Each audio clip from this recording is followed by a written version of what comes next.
Cinekrip, bertemu lagi bersama saya Indra dan Audrey. Baik, kali ini kita akan membahas sebuah film yang lagi tayang di bioskop, yaitu film drama religi yang berjudul Merindu Cahaya Damsel, diangkat dari novel Arumi E-nya saya nggak tahu. Terus film ini disutradarai oleh Hadrah Daeng Ratu. Kalau di sini cast-nya ada Amanda Rawless, terus ada Brian Domani, ada Rachel Amanda, terus ada Maudy Kusnaidi. Jadi film ini nyeritain tentang seorang gadis Belanda bernama Khadijah yang dulunya tuh Marin. Dia itu seorang muslimah mu'alaf yang mencoba menjalani kehidupan barunya dan konflik dimulai waktu dia dicintai oleh seorang jurnalis foto bernama Nicholas dan sahabatnya Kamala atau Kumala ya?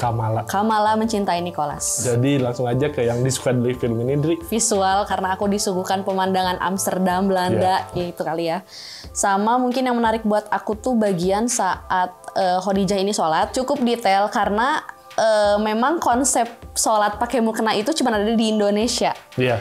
Dan sedangkan orang Eropa yang sholat itu yang memang bener gak pakai mukena kayak Khadijah ini gitu. Ya aku kayak, oh iya benar detail. Balik lagi ke selera masing-masing sih. Cuman jujur buat aku musiknya cukup easy listening. Lagunya Brisya Jody yang Tabu, itu aku cukup suka. Emang Melly Goeslaw yang bikin, jadi emang pasti soundtracknya udah langsung terngiang-ngiang aja gitu. Walaupun kadang mirip, oh ini tapi agak mirip lagu apa? Film apa, tapi emang masuk gitu. Membawa ke grandean film ini yang di luar negeri jadi berasa. Case-nya pakai Amanda Rawless. Soalnya Amanda Rawless tuh mukanya masuk aja kalau dia jadi pemeran cewek Belanda ini. Ya logatnya agak lumayan lah, walaupun kadang logatnya nggak konsisten, tapi ya ada sih. Ada Amanda Rawless di sini makin cantik aja saat dia berhijab gitu. Dibandingkan film sebelumnya saya nonton Dear Nathan, dan di sini pas Amanda Rawless pakai hijab ya beda aja sih, kelihatan beda. Kekurangannya buat aku pertama ceritanya kayaknya nggak fokus. Antara aku tuh di awal bingung antara aku pengen tahu ini film tuh nyeritain tentang si Khadijahnya atau si Kamalanya. Dari pertama ngelihat Khadijah, kenapa harus difilter terus nggak sih? Kalau ngerasa nggak? Kalau gambarnya, kalau wajahnya Khadijah tuh pasti selalu difilter. Oh iya. Aku gak nge yang bagian Khadijah ini di foto sama Nicholas. Ada cahaya-cahaya kan di yang melingkupi pinggir-pinggir fotonya Khadijah. Menurut aku itu terlalu berlebihan. Kenapa enggak dibuat ya cukup si Khadijahnya itu pas di foto tuh fokus ke dia doang, yang lain ngeblur gitu. Kalau menurut aku itu aja udah cukup gitu. Penggunaan bahasa Indonesia yang terlalu banyak. Aku gak tahu sih mesti harusnya gimana. Cuman di sini kan ceritanya Nicholas tuh kan orang Belanda. Iya, orang Belanda. Khadijah juga. Saat mereka berdua aja, ya kenapa nggak pakai bahasa Belanda gitu? Kenapa harus bahasa Indonesia? Bukan orang Indonesia kan ngomongnya pasti baku kayak gitu kan. Tapi kayak ada kadang dialog yang apaan sih gitu. Itu kan kayak dialog yang interjection yang orang Indonesia banget gitu. Yang bagian Niko dipukulin. Kan ditanya, kamu kenapa? Kalau mungkin orang bule yang bisa bahasa Indonesia tinggal bilang, aku tadi dipukul, aku dipukuli, tapi mah aku dikeroyok. Keroyok tuh itu tuh vocabulary orang Indonesia banget. Ya, kalau dulu tuh kalau nggak salah ayat-ayat cinta tuh ngakalinnya di awalnya bahasa Inggris dulu, terus langsung switch ke Indonesia. Pura-puranya emang ngomong bahasa mereka dulu, tapi langsung di switch. Iya, biar nggak full bahasa Indonesia, bahasa Inggris dulu tuh kan. Ya, tapi kan yang pas Khadijah awalnya langsung bahasa Indonesia. Iya, benar.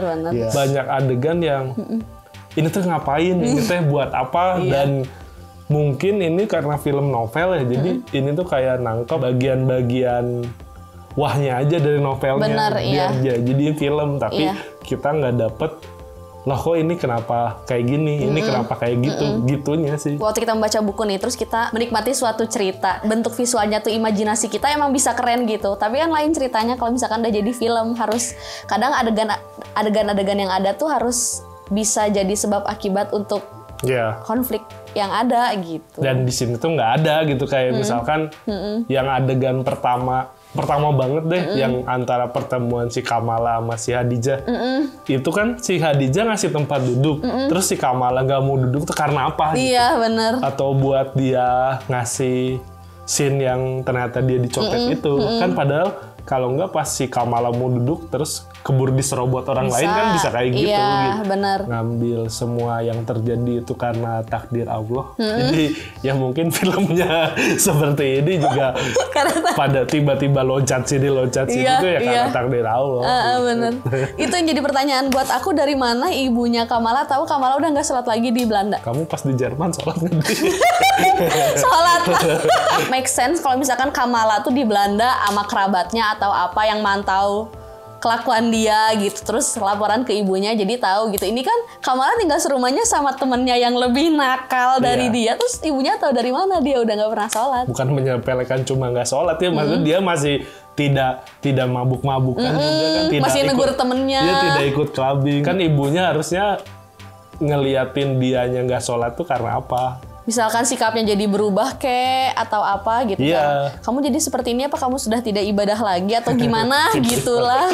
Misalkan. Dan coba itu terjadi tuh ya itu karena kita langsung dapet ke poin-poin si ceritanya aja. Nggak dapet kenapa kok ibunya si Kamala. Di-develop ceritanya nggak backstory yang muncul buat nguatin karakternya tuh nggak ada. Kenapa si Khadijah tiba-tiba masuk Islam juga kan.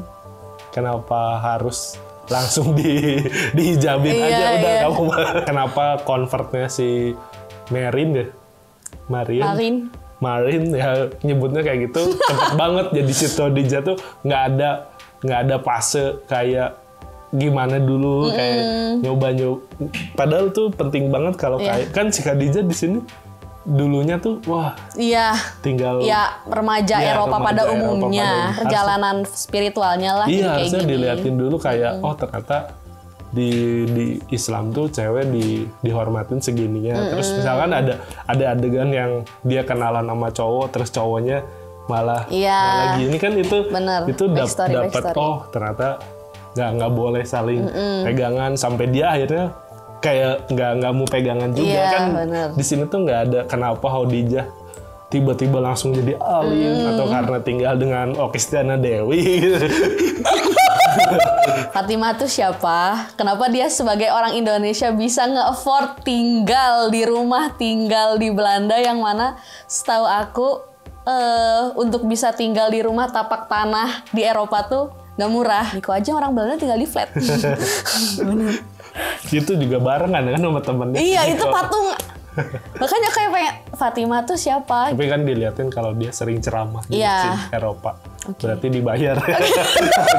Ceramah. Mantap. Jadi sehingga bisa beli rumah di Belanda. Mantap. Penggambaran muslim baiknya tuh emang harus pakai hijab banget gak sih? Si Kamala kan nggak pakai hijab, kayak dihijabin tuh udah langsung jadi baik gitu. Kan enggak, dengan berhijab tuh kamu nggak langsung baik ya, seenggaknya dibenerin dulu kelakuannya gitu dari segi aspek sikapnya gitu. Iya, di sini tuh kayak yang harus ya udah aja langsung dihijabin, kalian langsung jadi muslim yang baik. Ya mungkin susah kali ya bikin film religi yang tidak menggurui dan tidak beneran ceramah gitu. Tapi di sini masih verbal banget, ceramah banget kayak itu juga yang perumpamaan permen. Ya. No comment. Masih gitu banget sih di sini, nggak kayak yang dilihatin secara ya show don't tell aja gitu kan film baiknya. Jadi orang ngerasa tuh kayak ternyata orang ini kayak gini, aku harus lebih kayak gini gitu. Yang keingetan di film ini ada nggak? Scene yang keingetan buat aku waktu Mbak Okistiana Dewi itu ngasih kajian, pesertanya kebanyakan entah kebanyakan atau emang semuanya ibu-ibu Eropa pakai bahasa Indonesia. Itu kayak oke, gimana? Ya kan semuanya belajar sastra Indonesia. Dan ya itu kedekatan Indonesia dengan Belanda kan harusnya membuat semua orang Belanda ngerti bahasa Indonesia. Si Khadijah ketemu temannya yang dekat masjid. Ada nggak sih? Oh iya. Itu kan temannya tuh kayak mikir dulu harus jawab. Iya. Itu aduh. Ya di sini tuh banyak cameo-nya, orang Belandanya pun aduh ini cameo-nya gini pisan. Oke, langsung aja mungkin ke skor dari Merindu Cahaya Damsel. Skor dari aku 5. Oke, dari orang 4,5 aja. Soalnya ya selain cast-nya mah udah bagus sih. Sampai yang paling berasa juga kan kayak mau di Kusnaedi-nya yang pas pucat beneran. Iya beneran beneran dapet aja kalau dia tuh khawatir anaknya gimana. Itu tuh dengan satu adegan kayak gitu aja, anjir ini mau dia emang actingnya udah oke gitu, tapi sisanya disia-siakan aja sih. Tonton dulu dan rasakan pengalaman menonton Merindu Cahaya The Upsell. Apakah kalian sama dengan kita atau ada pemikiran yang berbeda? Mungkin cukup sekian review dari kita berdua. Jangan lupa komen, like, subscribe, dan nyalakan notifikasinya. Dan follow juga Instagram Cinecrip. Dan oke, sampai jumpa di review-review berikutnya. Bye!